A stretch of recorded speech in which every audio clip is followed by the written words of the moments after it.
ngayon nasa Dumaguete Airport na kami ngayon at malapit na kami mag-board.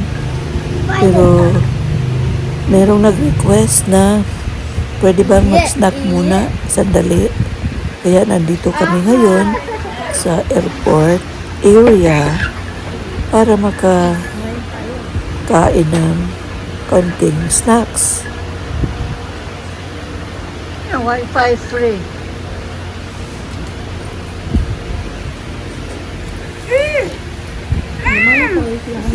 Nagmamadali kami nito ngayon dahil may in-order sila, pero sabi nila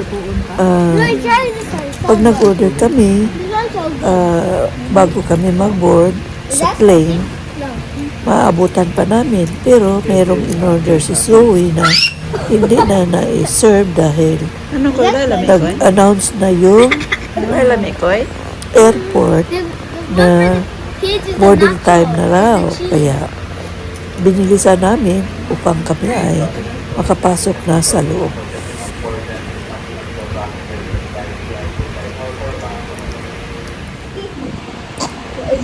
Dito ngayon,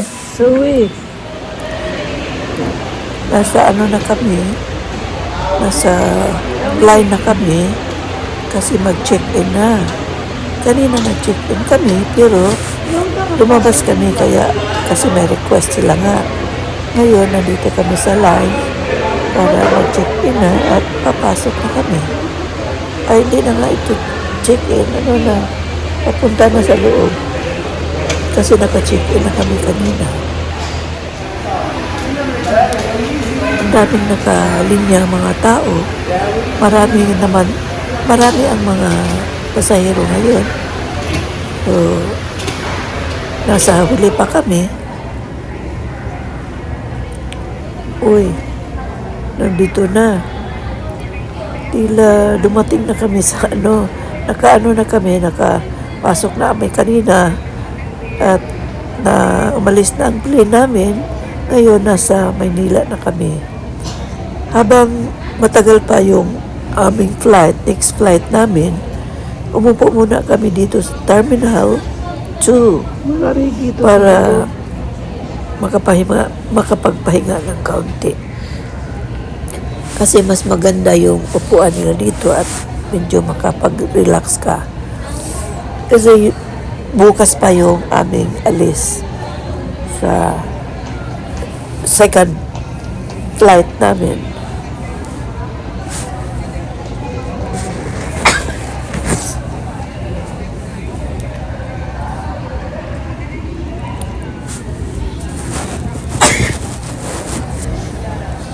Ngayon, medyo nagugutom kami, so naghahanap kami ng makakain dito. Siguro lalabas si Ngoy para siya na yung bumili. Tingnan ninyo yung upuan nila dito, yung upuan nilang, yung ratan na upuan. Pwede mong higaan yan pag wala ng mga pasahero.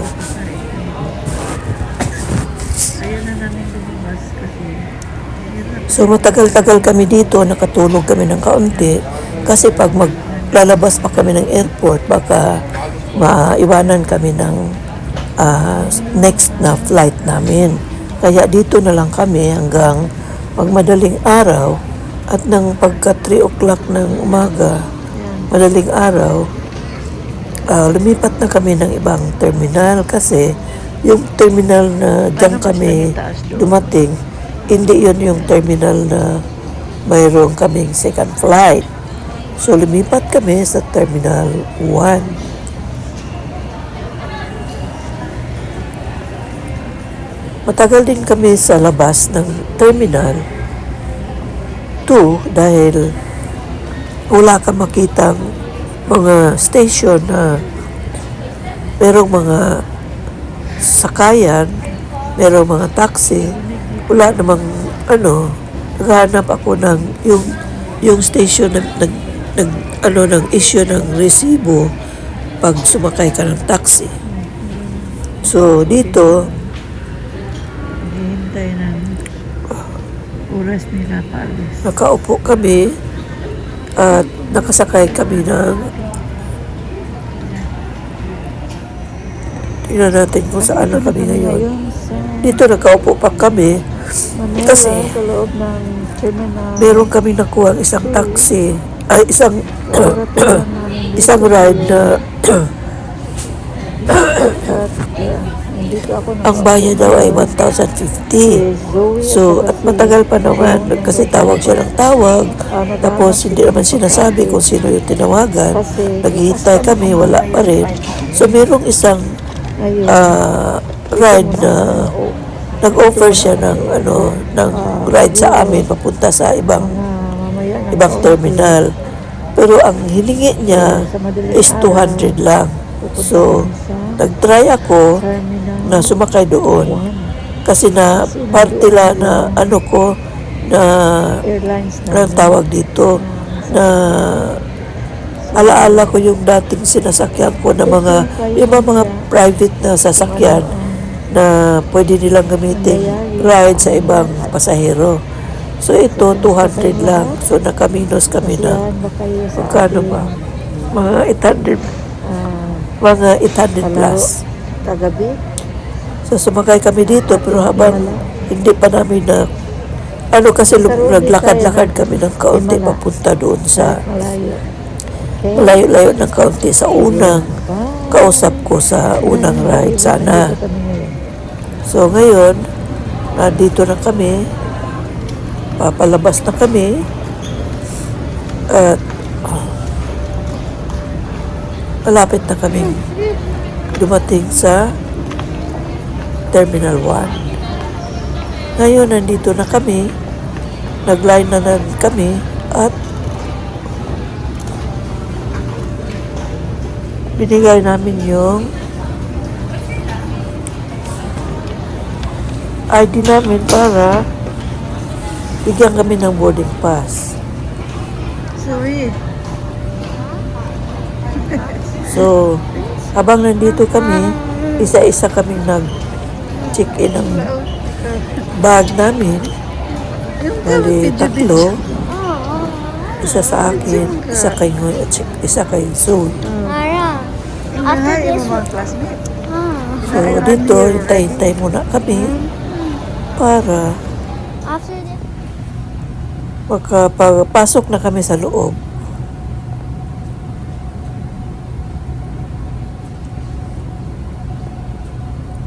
Yan.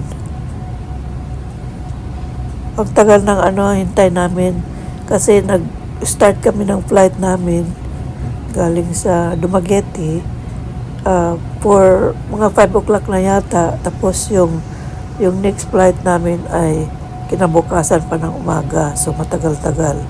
Mga yata 11 hours yata ang hintay namin doon. Pero sa ibang mga airport naman, mga 6 hours, 8 hours, at saka merong 7 hours. Matagal yung mga stopover namin. Layover namin doon. So, makikita ninyo sa picture namin dito. Nasa na kami, sa loob ng eroplano. Nasa international na. Kasakay na kami for the second flight. Ayan. Kikita ninyo, may mga pasahero. Ayan. Ayan. Papunta na kami ng Tokyo, Japan. Papaalis na yata itong aeroplano. Kapapasok lang namin sa loob. At saka, makatulog ka rin naman doon, pero ayun silang dalawa. Kasi magkaiba yung upuan namin. Bayad? Kasi hindi kami parehas ng hindi parehas yung namin, yung time na bumili kami ng ticket, iba. So ngayon, nandito na kami, dumating na kami sa Tokyo, Japan Airport. Nasa loob pa rin kami ng airport, hindi kami lalabas. Kasi pag lumabas kami, Mag-check-in na naman uli kami. Kukunin namin yung magdaan na uli kami sa Kids, bago ka. Bulang naman. magdaan uli kami sa security. Dito, meron ding security pero lang, parang i-check lang nila kung ano yung bawal na dadalhin. Parang lang, light check lang sa mga security. So, nandito na, dumating na kami. Nasa upuan na kami ng Tokyo Japan Airport. Dili na pesos. Naghihintay uli kami ng third flight namin. An hour I look at Papuntang Dallas. the bulletin board. Papuntang Dallas, mga 11 hours yata. More than 11 hours. So, pwede ka matulog sa loob. Mayroong mga CR doon sa loob ng aeroplano. Pero, yung tulog mo pa kaunti-unti lang kasi hindi ka makatulog ng maayos dahil maingay ang aeroplano. Kahit na anong lagay mo doon sa tainga mo, maririnig mo pa rin yung ingay ng aeroplano. Kaya habang nandun kami, naghihintay kami na aming next flight, nagsuroy-suroy muna kami dito sa mga tindahan sa loob ng airport. Dito, meron silang iba't ibang pagkain. Pero mahal dito pag dito ka bumili sa airport. Pag binili mo ito sa labas, mura lang. Medyo more than kalahati yung price nila compared to the price outside the airport. At saka dito naman sa Tokyo, Japan, pag bumili ka, kung ang gagamitin mo, kung meron kang dollars ang ibabayad mo, pero suklian ka ng yen. Yung currency nila is yen. Yung yen naman, pagdating mo sa destination mo, hindi mo magagamit na ibayad kung bibili ka doon sa ibang lugar. Sa kanila lang yun. Kaya, pag meron kang mga barya-barya, siguraduhin mo na yung barya mo, tamang-tama lang na ibayad. Walang malaking isusukli sa iyo or maliit na kukulang. At saka hindi sila tumatanggap ng coins. Kailangan papel lahat kung dollars yung ibabayad mo. So, nandito ngayon, makikita natin, naghahanap kami dito ng susunod uli na, kasi dito sa lugar na ito, sa airport, sa gate na ito, dito, dito kami nag-standby muna dahil pag pupunta na kami sa aming gate, pupunta pa kami sa itaas tapos sasakay pa kami ng Skylink bago kami makarating sa aming gate. Kasi paglalakarin mo, malayo siya. Kaya pupunta ka sa itaas, sasakay ka ng Skylink. Mahirap. Kaya kailangan kung may dala kang bagahe na maliit, kailangan hindi mabigat yung lang magaan para kahit saan ka pupunta, kayang-kaya mong dalhin. Dia, tanawa dia. Itong 18. Kana, lasing 45. 176. Ito man, 147. Amo ni? Ano ba? Hey, all dollar. 17.25. Hindi, ari dili look for a seat.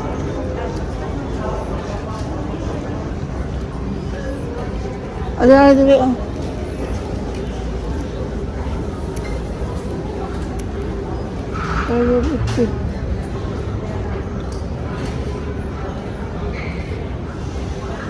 Detroit.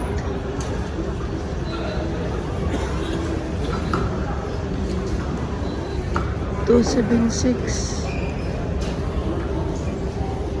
148, 147 dire. Detroit pang larga.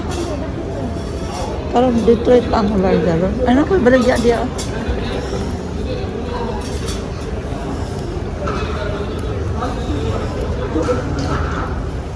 Asa? Ito?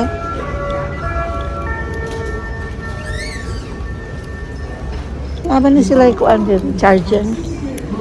Wala sila ikuan. Mo charge ta. Layo. Wala sila ikuan. Kanang na mga post. Kanang na post mo. Inaanay ikuan. Sa charge lang. Ayaw na. Dili rata dapit oh. Ito dito. Dili na lang oh. Ha? Dili. Para mag-charge. Dili kapit suwi putang diri. O dool diri ba og magka-charge ka diri doon. Ala. Kato na lang dito. Asa man? Tal. Ano awat to bayi? Makan niyo kaning talikod ta. 1004次航班，中国东方航空4182次航班前往上海浦东的旅客，请尽快从113号登机口登机。 Ito po. Luto na buka? Ano ito ka oras? I only ate the cheese Uy. because I did and the vegetable.